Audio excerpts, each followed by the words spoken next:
I hope I'm not going too fast for you. I'm a dumb farmer. That's all I am. You got to be dumb to farm. And that's all I've done all my life. For half a century, Scotty Andolsek has eked out a living from the dry beet fields of eastern Colorado. But dumb farmer, he is not. He proved that 54 years ago by convincing a young girl's parents that he'd make their daughter happy. We've been married 54 years.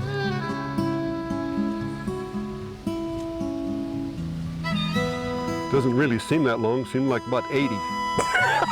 For all these decades, Esther was his obsession. He built her a dream, from the pristine farmhouse to the perfectly engineered swing out back. Well, I know one of us love one another, but I don't know about the other part. Everything he built was for her. I love to build things. I'm running as fast as I can go. In recent years, he could no longer work the fields. Some days, it's just hard to get around.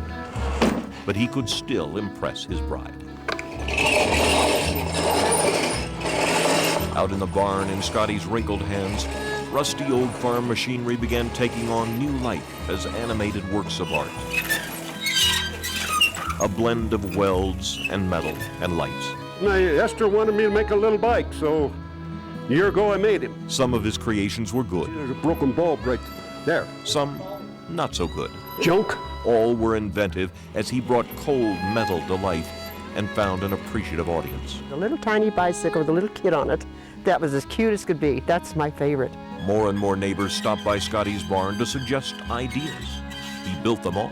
Well, you'd have to see him. I really can't explain it. In recent months, Scotty's health has declined, so just this year he undertook one last grand project to impress his Esther. Months and months of bending steel and wiring lights. This is the biggest project, a single project I've made. The sun cast its last shadows for the day. Hello.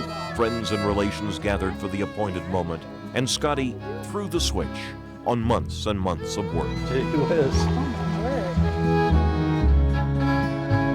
That's a nice job you did. Well, thank you. Right there on County Road 45 for the whole world to see is one last great light show for Esther. I think it's beautiful. Time has a funny way of playing tricks on our minds and confounding our plans. But who knows? We never know what tomorrow's going to bring, so That's right. You know, it's a good thing we don't know. No. Maybe Scotty still has some monuments left to build. This is Ward Lucas, 9 News.